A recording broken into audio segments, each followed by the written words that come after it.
My name is William Michael Forbes. I'm a spiritual medium, a channel, and an intuitive life coach.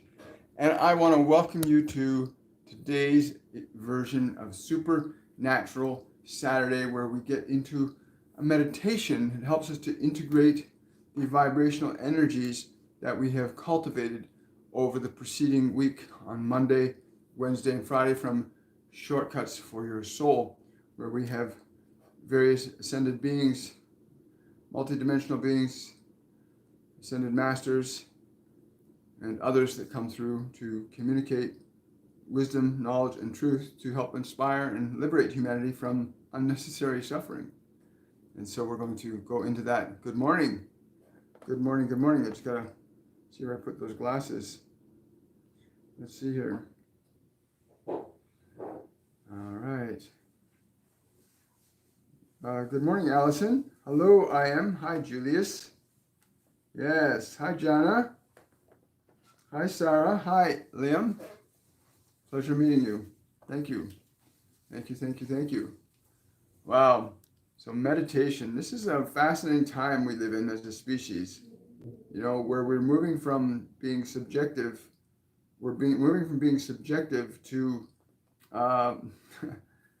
matter, time, and space, to being agents of affecting change in matter, time, and space. And how do we get to that understanding? How do we get to that understanding that we are changing matter, time, and space? Time and space isn't something that's happening to us. Yes, I will.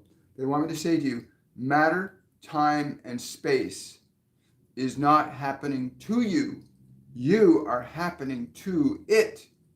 And we can illustrate this for you very simply through this meditation today. We can illustrate very simply that you are here to affect matter, time, and space intentionally and deliberately from a perspective of consciousness that allows you to articulate changes that are desirable to your experience of what it is you've created, so that you are creating manifestations that are pleasing to you. Although we do know there are many of you that are experiencing manifestations that are very uncomfortable, but you have still chosen to do that for the need of the experience. But for those of you that are seeking to become aware of the fact that you have that choice, to that end, we have created these programs through this one called Shortcuts for Your Soul and Supernatural Saturday, where you can gain the foundational knowledge, awareness, and experience to begin to articulate deliberate and intentional changes in this material world that you inhabit. And while your material world may seem that biology is separate from everything else, but we can assure you that biology in which you find yourself is intimately related to everything around it. Wherever you are, your biology and your mind are intimately related and interconnected with everything else. And you, as the soul, hopefully awakened or awakening, for we know there are many of you awakening now on this physical dimension.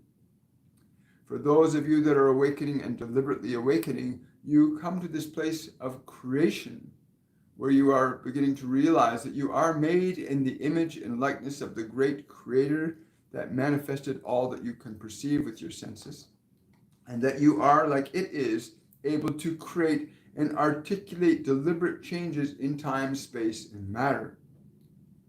And so that is where we all are with you today. Do not be afraid of this world. You need to understand that this world is something that you are articulating and conspiring to manifest as its existing conditions by how you will agree or disagree with what you have in your mind, or what has been given to your mind to accept or reject. Learning to recognize that physical body in which you exist is simply a vehicle that you use. It is very obvious to us, but many of you think that body is you, that body that you're in is just who you are. It is the only source of what you are. And we can tell you that there is nothing further from the truth. That body is clearly an instrument that you can direct it to move or act in certain fundamental ways. is evidence that from a non-physical place, because we don't see you doing that, we see the effects of you interacting energetically with matter to produce the phenomena of that which appears to your senses. We see that phenomena, but you can clearly see, as you are with this one, that this articulation of these hands and fingers is something that is happening from a perspective of awareness that you cannot observe with your senses except from the physical movement of your physical senses. But this is an effect, as are these words coming from an invisible realm through this physical mechanism to become observable to your physical senses. But the place from which these words originate is also a realm of consciousness that can become perceptible to your awareness when you recognize that your awareness is a non-physical organism that has another set of senses that are not localized to the physical body. We call these senses clairvoyance, clairaudience, clairsentience, and claircognizance. These allow you to see, to hear, and know without eyes or ears. These senses are natural to who you are as a being, as a soul, as an awareness. These senses do not require a physical form to exist. But you may require a physical form to become aware of that again. You came into that physical realm fully understanding that all of these senses were intact, and you've been collapsed or localized by your environment to the limited perception that these five physical senses are all that you have to apprehend reality with. And such a small fraction of reality is comprehended through that physical body alone, whereas a much greater realm of the senses exists in clairvoyance, clairaudience, clairsentience, and claircognizance. There are many realms that can open up to you in the non-physical consciousness. And so today we offer you the opportunity to begin to recognize that your influence from the perspective of awareness over that physical body, your awareness and interaction over the thoughts in that mind will articulate very precise changes in this realm around you. In fact, you can look at this world and we can assure you that everything that you see in this world is a manifestation, a deliberate articulation of certain thoughts and ideas that manifest as the conditions of your life as you see them to be. Somebody had to think it up. Somebody had to think up the idea of an apartment building. Somebody had to think up the idea of an automobile. Somebody had to think up the idea of flying without wings. Somebody had to think up these ideas from an invisible realm to articulate them into the visible realm, which brings us to this consideration of what is disease and what is health. For these two are ideas that are manifested as observable experiences in conditions of time and space, but which you no longer have to be dependent upon. You don't have to be dependent upon the manifestation to be that which determines your experience of it. In other words, you can alter and change your perceptual reality and therefore alter and change the physical experience of that perceptual reality. In other words, disease and health are manifestations of ideas. Disease and health are manifestations of ideas. And therefore, there is a movement of limitless ideas, even in this physical dimension, of what is good, what is bad, what is right, what is wrong. These are ideas instituted, manifested by individuals from some plane or another that causes these effects that you observe. Even if they do not appear real to you, they still be experienced as real. This condition that you call psychosomatic illness is an example where there is an existing idea that causes an effect in energy, and it is felt as energy, but not manifested as form. But that psychosomatic illness can eventually affect form and become a functional illness. The invisible can be made visible, as can the visible be made invisible. Just as horses were once visible on your streets and in your backyards, they are now almost invisible. That which was visible is now invisible. These automobiles, which were once invisible, are now visible. So that which is visible can be made invisible. That which is invisible can be made visible. But to understand that process of dynamic creation, you must recognize your relationship as a creator in how you will produce or create certain events in time and space. Yes, I understand. By this, we simply mean that when you realize that you can initiate specific ideas of information into mind or into body, that you will create very specific changes in the world of your mind and your body. And when we say mind and body, we mean the world of information, which is invisible, and the world of matter, which is physical. So when we say body, we do not simply mean the influence that you will have directly over that physical body, but the influence that your ideas and your emotional energy that you utilize with those ideas will induce changes in matter around you simultaneously. You cannot separate your own emotional energy from the experiences of what you are having as a physical reality. They are interconnected.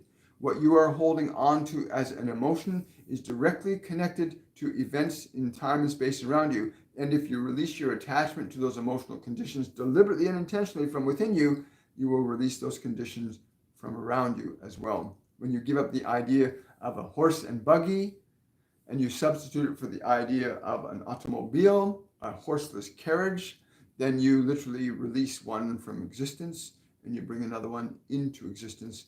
Disease and health work much the same way. If you focus on disease and health, then you will create conditions of disease and health simply by the vibrational nature of the emotion that is connected to either, which is why you will find so many people will have sickness of some kind and so many others that do not, because the emotional conditions existent within the systems of those physical bodies allows one to be present and not in the other. Again, it depends upon the qualities of emotion that you choose to embody in that, and your life is literally an embodiment of thought and emotion into matter.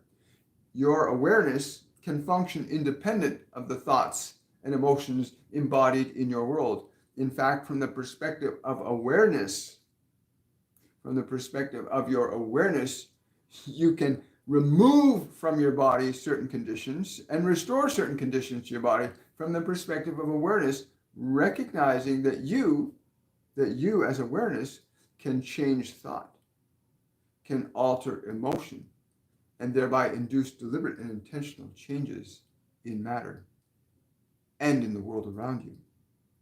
You are free to do this once you know that you can do this. But the world would have you believe that something outside of you has greater authority and control over you than the very nature of your own soul. Yet your soul is the exclusive authority over that mind and body in which you find yourself. Your soul, your awareness, is designed to be the exclusive master of the house in which you find that self existing in, that body that you are in right now. You are meant to be the master of the temple. This world is not your master, it is your servant. But you must also be a good master to it as well. You cannot escape the effects of your own causes, whether they are mental or emotional. You cannot escape the effects of certain qualities of emotion on matter. The emotional energies and conditions of joy in your body and in your mind will necessitate certain effects be maintained and sustained in matter, just as the conditions of fear and uncertainty will remain very precise in their effects in time, space, and matter.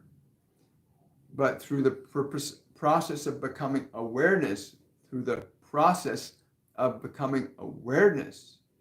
you can liberate yourself from the subjectivity of those effects and causes, and you can begin to generate new ones deliberately and intentionally, irrespective of what is occurring around you. If you are able to sustain and maintain a specific focus and intention, thought and emotion, you will induce very precise changes in time, space, and matter. The goal then is learning to sustain an idea and a quality of an emotion long enough so that it becomes a functional part of your physical reality. This is something that you must consciously and deliberately select and choose at will. It will not happen automatically. You cannot put this process in the hands of your politicians. You cannot put this process in the hands of your parents. You cannot put this process in the hands of your children. You cannot put this process in the hands of God, for God gave it to you to carry that out. He said, "Here you are, ask and you shall receive, and you shall create." And so it is yours now. And in today's process, we hope to give you at least a small degree of awareness of recognizing that no matter what is occurring around you, that what is occurring within you by way of your will and your choice is of greater import than anything else. For the world from the perspective of your love, the world from the perspective of your peace, the world from the perspective of your joy that you deliberately articulate as a manifestation of your consciousness, will transcend all effects of this world. So that while others may suffer around you, if you are not suffering within yourself, then that suffering shall not be around you. It shall be theirs, and you shall observe it, but you will no longer be subjected to it the same way. You may even offer to assist those to come out of their suffering. Once you understand the way, when you know how to liberate yourself from the confines of your mind and the limitations of your emotional fields, and you learn how to generate new thoughts and new emotions, you then move into the position of creative responsibility over the conditions of this world. Then choice becomes a matter of choice, not a matter of hoping that somebody or something or someone will give you thoughts and emotions that will be more pleasing to you. And many of you have been seeking to find relief from your suffering in this world from leaders and governments and doctors and lawyers. Many of you have been seeking to find your liberation, your freedom in the hands of others, but no, it is within you. Your idea, your belief in freedom, that vibrational feeling of joy and peace that you can create and establish in your mind and in your body, is the mechanism for your own salvation. You are the mechanism of your own salvation, and it is the spirit within you. It is the spirit within you that will respond to you as it does around you. So let's go into some questions and answers. Wow. Hello, Ernest. Hello, Bogumila. Hello, Nancy. Hi, everyone. Yeah, I have with me today the Divine Collective. I love these guys and girls. They're pretty cool. Question from Robin. How would I heal a hernia with my awareness? That's a great question, Robin. And it is not so much as healing the hernia. You again are challenging yourself with dealing with the cause of the effect, and rather than changing the cause, you must go to the cause, not the effect. You may find that the emotions that initiated this tearing in the body, this ripping apart, so to speak, that if you find yourself able to liberate the emotional conditions stored in the molecular consciousness of that place in your body, if you are able to deliberately release the emotional driving energy behind that condition, that would mean to go deep into the discomfort, the emotion that is stored there, that has been held there, that the body can no longer hold there because it's breaking it apart, literally. So go into that emotion that is stored there, the fear, the terror, the anger, the sadness, ultimately just fear, but to go into that place and to liberate from the molecular level the emotions that are stored and causing that effect of tearing apart. Now, this emotional energy may be localized to the biological lifetime you find yourself in, but the emotional energy may also be connected to information and experience that you have acquired from other lifetimes that you brought forward into that biology through your DNA, through your genetical system. As you find yourself being able to liberate certain emotional qualities from any part of the body that's affected negatively, it will begin to go through a change. We would ask you to do this right now. Go into that place. Place your hand over there. Go in and feel the emotion that is connected, the fear, the hurt, the sadness, the disappointment, the feeling of loss that is stored in that part of your body. And begin to liberate, release, or extend your love into that part of your body which is suffering, to communicate that I am with you, that I offer you love, wholeness, and completion. I wish you to be joyful and happy and complete. I am with you. Communicate this to it. Communicate your love to it. Communicate your acceptance and appreciation, your compassion towards that. And be willing to release your suffering, your fear that is stored there now. You may also transmute it this way. If you give your love and you give your compassion, if you give your love and your compassion to your suffering, will it not change also? If you give your love and compassion to that part of your body right now, can you not feel it change? Do this. Do this. Go to that place and give your love to that place and feel how it feels when receiving your gift of love. For you as awareness are not localized to one point of that body. You can move your awareness to any point of that body. Extend your love to it. Extend your love to it. Question from ZB. Are karmic debts real? I've been told I have one by more than one source, but that it's near its end. Any advice from anyone? I don't know. Somebody's chuckling, but in a good way. Yes, you are near the end, but it's important you understand that the vibrations that you are calling karmic debt, that are directly resulting in what you call your suffering, it is, again, the quality of emotion. We cannot stress this enough, that the qualities of emotion that you bond yourself to, that you hold on to, become the conditional energy that causes conditions and effects in your material world. And your ability to release, if you want to call it karmic debt, we would simply call it holding on to certain emotional qualities, certain belief conditions, that when you release them, you release them. You know, the term forgiveness is very important. The term forgiveness literally means to let go of.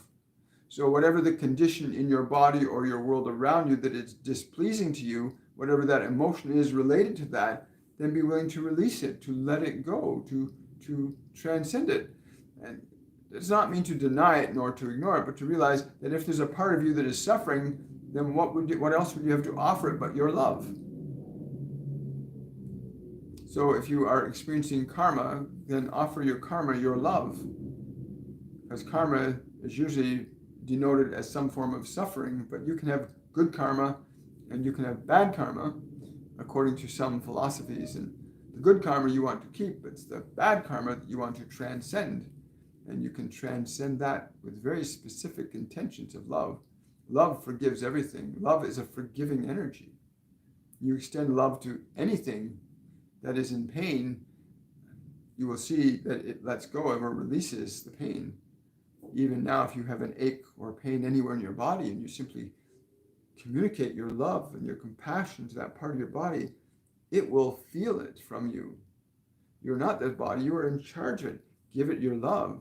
Put your attention on any part of that body, any part of your life that is suffering, and offer your love to that suffering. Your love will transform and transcend that suffering.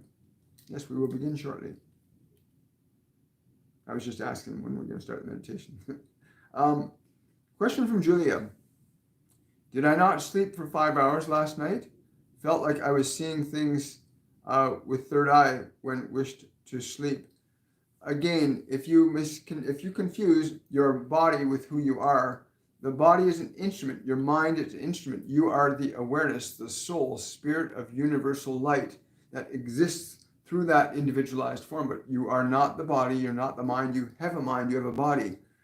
And you can move on many dimensions, and a lot of you do. But to answer your question directly, yes, you're learning to slip out of this dimensional identification, and you're learning to pursue other realities that your awareness can embrace.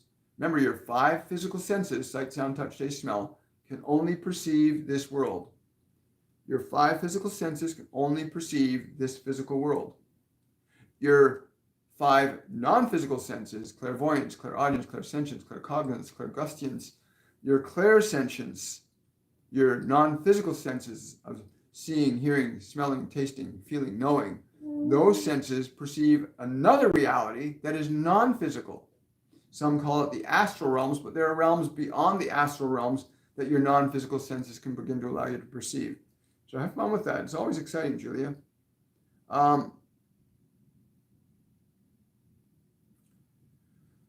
Hi, Dion. How can we best transmute negative energy sent via psychic attack? Okay, we love this one. Understand, if you're being sent, if you're receiving any negative energy, you can transmute it. The very nature of what you are as a soul, not what you are as a mind and body, because your mind and body have beliefs of good, bad, right, wrong, evil, up, down. They are very limited. These mechanisms are very limited in terms of how they can deal with energy. You, on the other hand, dear one, you, on the other hand, as a soul, as awareness, you can articulate very deliberate changes in any energy. The energy of anger, for example, if you have something coming at you from an angry person, you can move into a state of love and extend a vibration of love to the very nature of that feeling, or even to that person, not in words, but just as a feeling, to extend love. If you are able to maintain your concentration enough to do so, you will be amazed at how the vibration of that love will transcend the behavior of that person. If you feel any form of negative energy coming at you, extend your love to it. You are by nature an extension of love.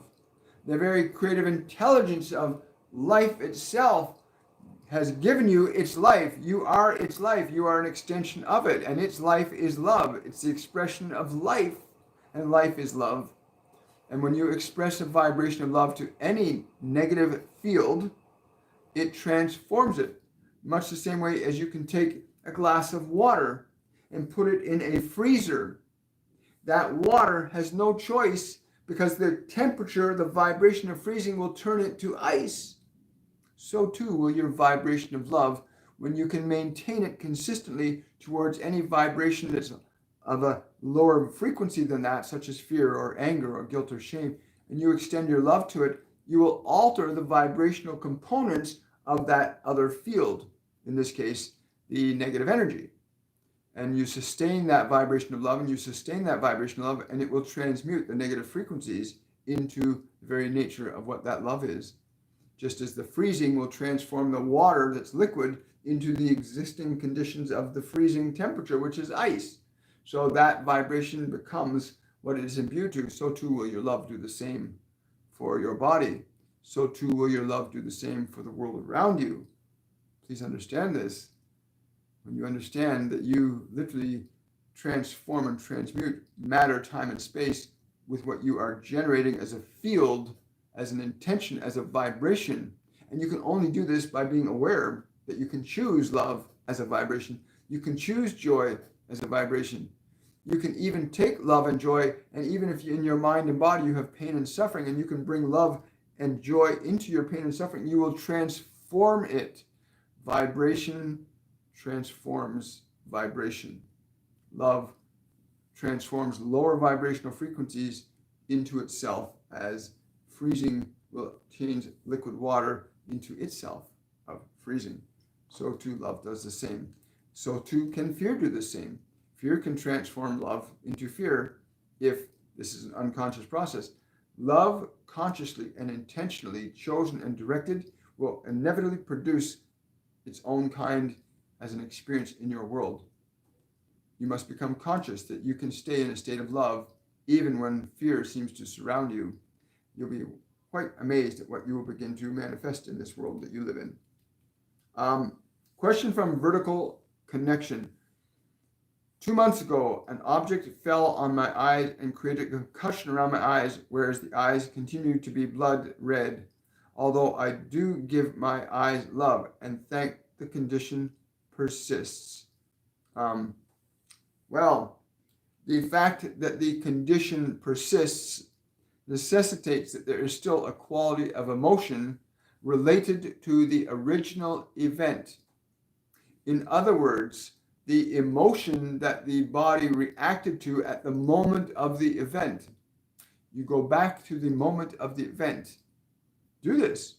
Go back to the moment just before the event and as the event happened, and become aware of the emotion that is still stored in those eyes from that moment. That moment has not been liberated. You have not released that emotion from the eyes. Go back to the original event. You can do this right now. You know exactly what the body felt and how it reacted, and how you reacted and felt because of how the body reacted. Go back to that emotion that's embroiled in that transaction and change that. Release that. Literally release that emotion from the eyes. Communicate to them. Release that emotion from them. Release that. Release that emotion from them until it is all gone. You will see immediately. Even right now, as you're doing this, if you are, you will find sudden changes. You'll feel little energetic shifts in the molecular system there as you begin to release intentionally. I release that pain. I release that fear. I release that anger. I release that disappointment. As you release those energies deliberately and consciously from it, you'll feel little tingles, little movements as the energy begins to change. If you are aware enough, you will experience immediate change in your body when you are articulating a different quality of emotion into a part of your body that's been harmed or damaged. If you become sensitive enough, you can feel, there's a warmth there where I now move my attention and awareness. There's a tingling there. My awareness is affecting change. You become more aware of that. So move your awareness into the eyes to where that blood is. Move into there and release the feelings. Transform that energy with love. Release the original emotion from the body. Your body is still holding on to it. It has not released that. It wants you to see it. Got time for one more question, and then we're going to do the short meditation.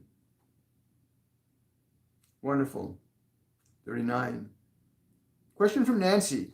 Any advice on what I should focus on when children are making bad choices? It consumes my thoughts. Well, the question we would have to ask you would, what thoughts would you be consumed with if your children would be making good choices? And how would you feel? Consider this.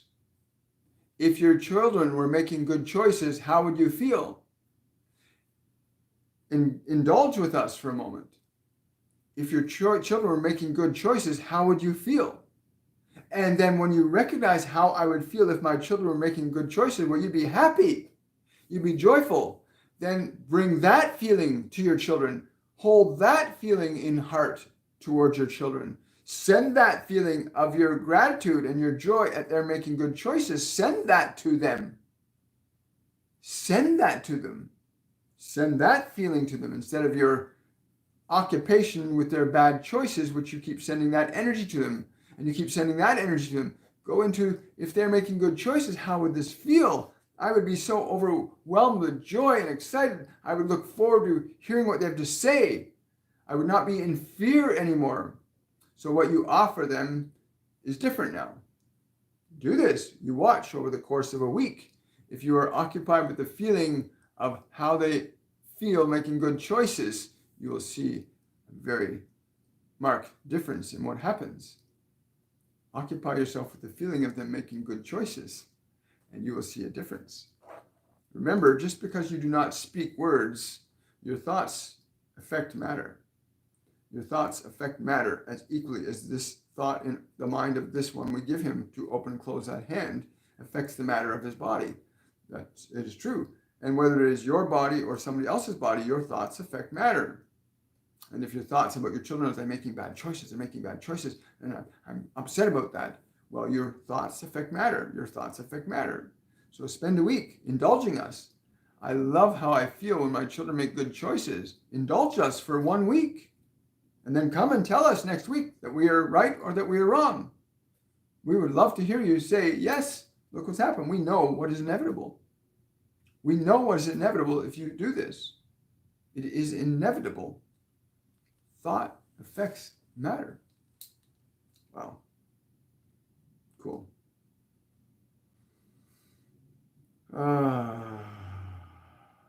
Well, I think that question's been answered, but we're going to do a short meditation for those of you that are with us. And again, once you understand that you are a soul, you are a non-physical entity interacting with invisible realms of information called thoughts, and an energy called emotion, and that as you as awareness interact with thought and emotion, you are inducing changes into matter, time, and space. It's how all of these man-made creations are manifested around you. You've created all these human-made things around you that came from the invisible realm, and they are now visible. They did not come from nothing. They came from something, an invisible realm that caused an effect in matter, caused your body and your brain to work in very precise ways to reorganize matter into the manifestations that you see. But you are a non-visible and visible entity called a soul, spirit of universal light. That is what you are, a non-physical entity called soul that functions in the realm of an invisible world of thought and emotion, which affects a visible realm that you call your body or the world of matter. And our goal today is very simple: to bring you to that perspective of awareness, that you as awareness have the ability to select and choose very specific thoughts, the ability to release and relinquish specific thoughts, the ability to create and generate new emotional energy, to generate and manifest conditions deliberately and intentionally.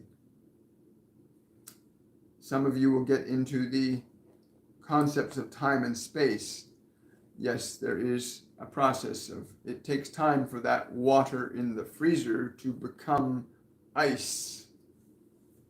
But when the vibration is knowingly sustained, then the water has no choice but to eventually become ice.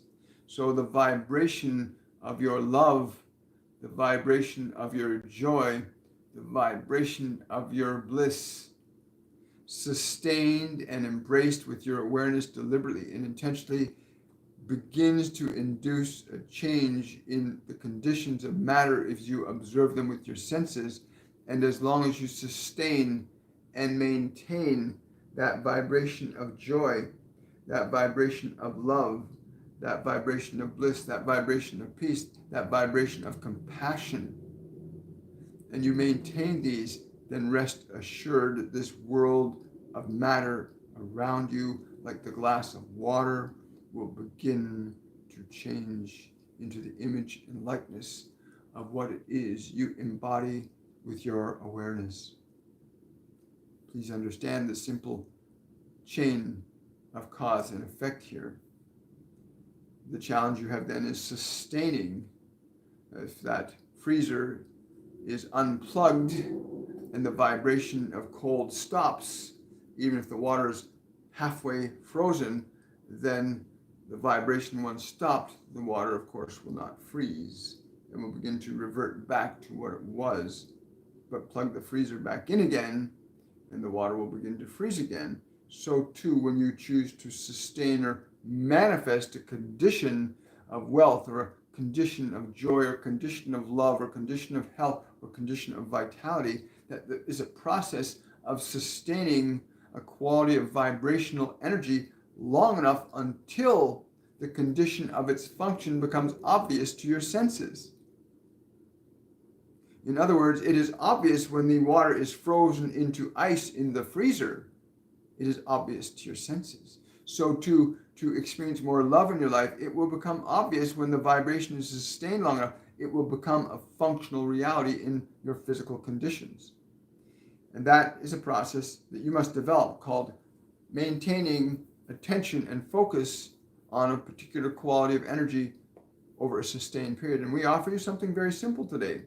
We do not like to do complex, and we cannot give you all of this understanding, but you can acquire it quite simply by applying what we've offered. So simply, we will start with the most immediate thing, which is simply breathing your body, that you can actually have this body breathe. You can direct it to breathe, can you not? Take a breath in right now and hold that breath.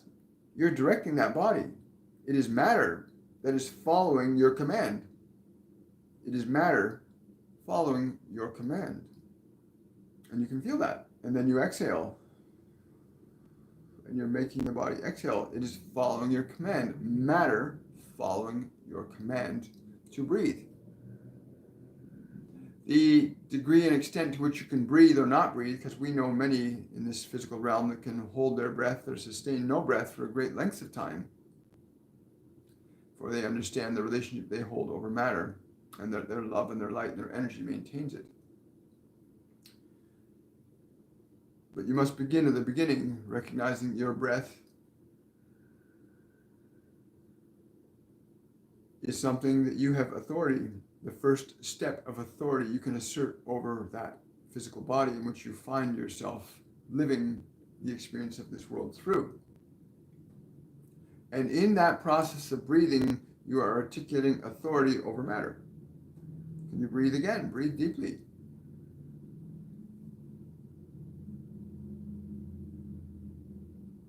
And as you exhale, allow that matter, that body, to relax. Give it your intentional permission to relax. You're now asserting authority further.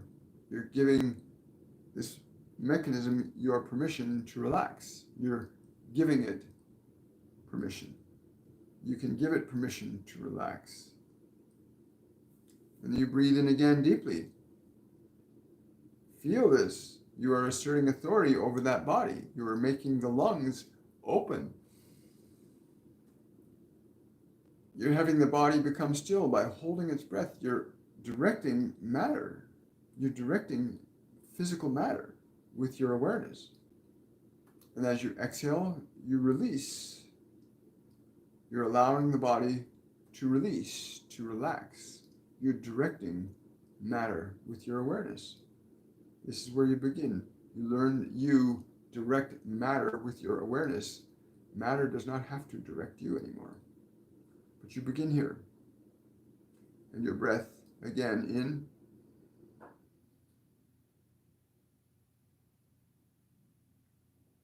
Hold your breath.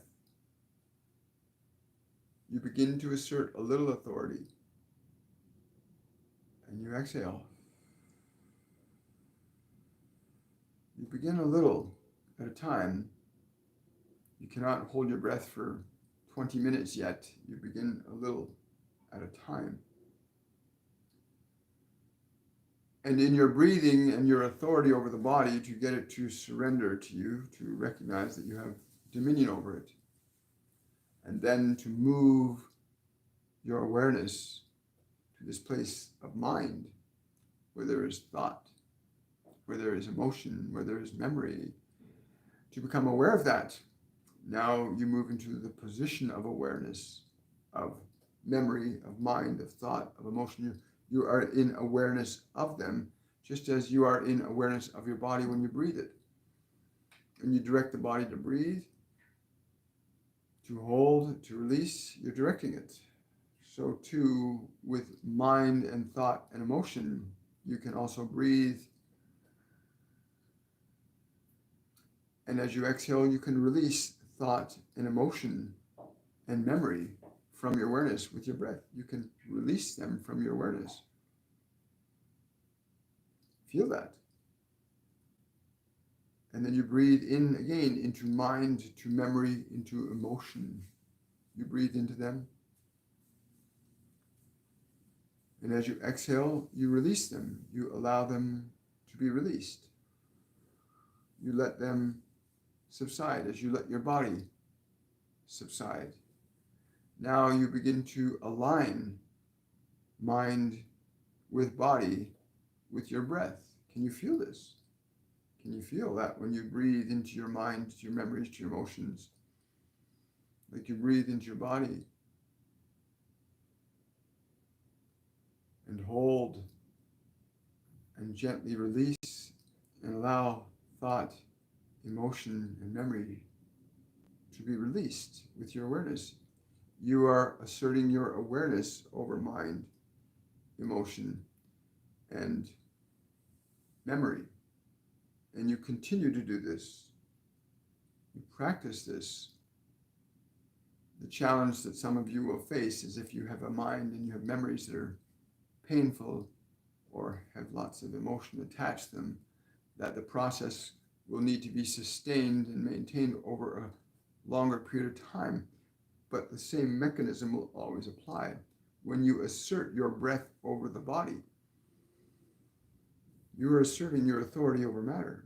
When you assert your breath over your thoughts and your memory and your emotion and you exhale, you are asserting your authority over the invisible realm of mind and matter. In much the same fashion, you are asserting that over your body. And you'll notice that if you are doing this properly, drawing your breath in, and as you exhale, releasing thought, emotion, and memory from your mind, from your awareness, as you exhale, you release it. You'll feel a change, even if it is only slight, a little bit more peace, a little bit more calm, like that glass of water first placed in the freezer.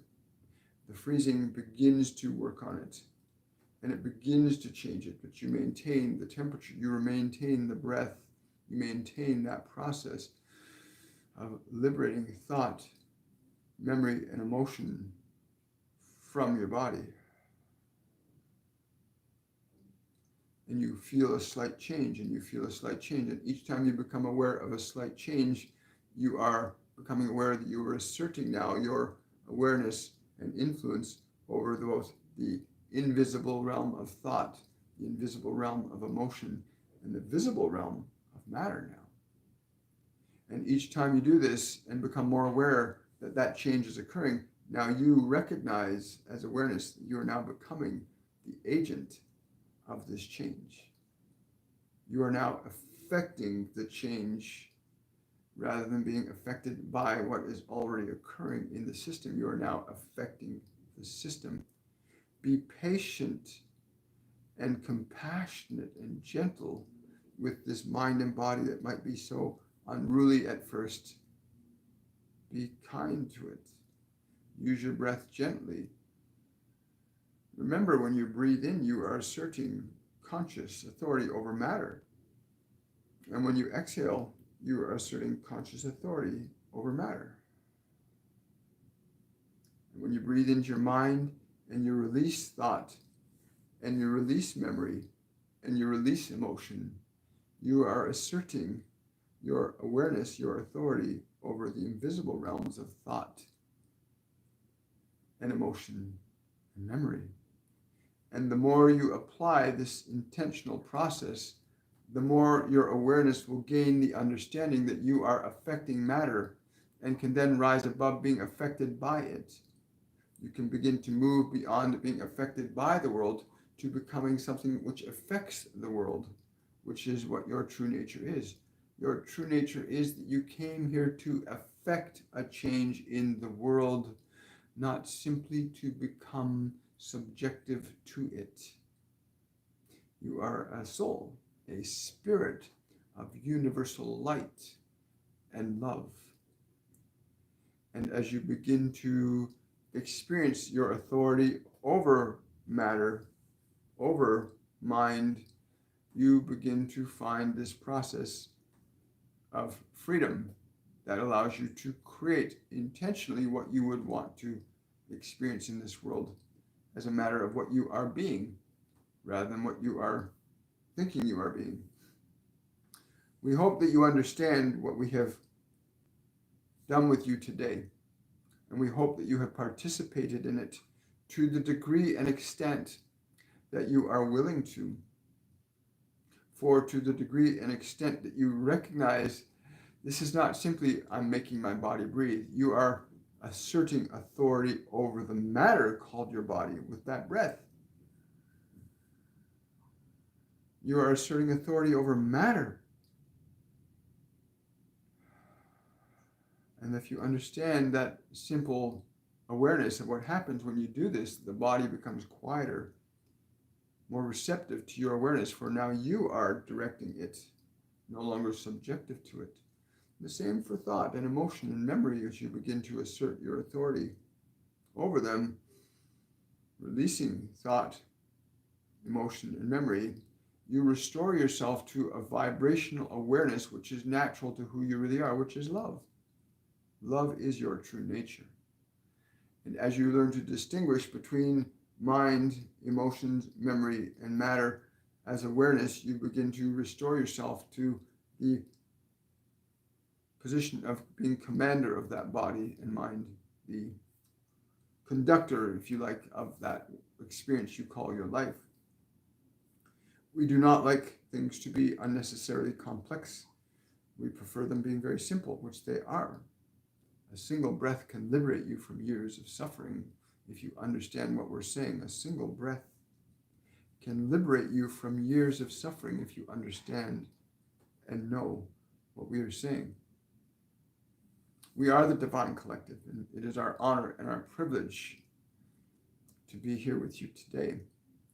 There is a necessity for your experience of matter to be a little bit more pleasing than the one that you are currently creating as a collective species, that you are manufacturing your own suffering individually and collectively. Whether you are conscious of that fact or not, it does not matter. What you are observing on a small scale and on a grander scale is the same thing. You are a cause to effects. And this wonderful manifestation of your life, which includes this great sphere called the sun and the many planets and other things of time and space, that you are deliberately or unconsciously affecting by your thoughts, your memories, and your emotions, and your interaction and relationship with matter, that you have a choice to reach out to that beautiful, wondrous light in the sky that you think is separate from you, but is not. That thing you call your sun, that you have an immediate relationship with and connection to. And you can offer it your fear, and it will respond. As you can offer your fear to your body, it will respond. You can offer your love to your body, it will respond. So too will the trees and the birds and the planets and the stars.